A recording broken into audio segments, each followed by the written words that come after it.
So this is the Hychika mini circular saw, and let me show you how this works. You've got the vacuum port here. We'll just take that off for a second.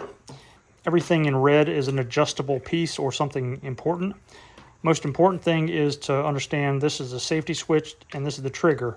So unless this is pressed, you cannot press the trigger. So you have to press this with your thumb, and then you come down, and then you can press with the trigger like that.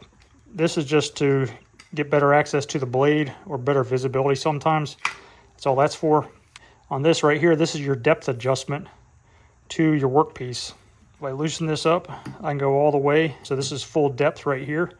Then if you wanted to go and cut, something like a 1/2 inch piece of plywood, you could be right around in that range. That way you're shallower than the depth of your saw blade when you're cutting through your workpiece. You've also got your bevel.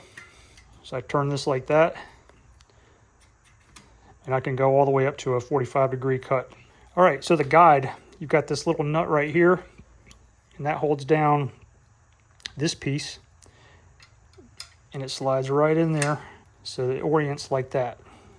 So you can put it like that, tighten it down, and then you could go against your workpiece like that to make sure that you have a straight edge. And to remove the blade, you want to press this button right here to lock in the spindle of the blade. So with that depressed on one side, you turn it clockwise, and you can see what that looks like right there. A screw with a washer right there. You have this piece, which holds the two blades together. Now you can hold that open and just easily lift that out. So next you can put in your 60 tooth blade, just gently slide it right over. It goes right back into place. You can see how that lines back up. The arrows here need to correspond with that. So this is the direction of the blade. So those match up.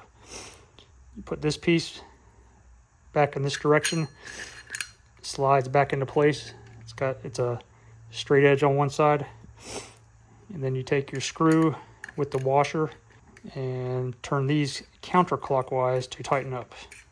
All right, so now press this back in on that side and give it one more tighten with the wrench.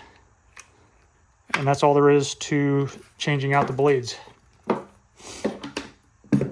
So this is the Hychika mini circular saw, and I think this is a really good product for DIYers and those that have to do small jobs where you're not having to cut, tons and tons of 2x4s. You just have to do a couple cross cuts on 2x4s, small projects around the house, and small repairs around the house. This is perfect for that. There's really no need to buy an expensive circular saw. You can just buy one of these Hychika circular saws that's corded. It's very inexpensive, and I think it's a pretty good tool, and I think that you're going to like it as well.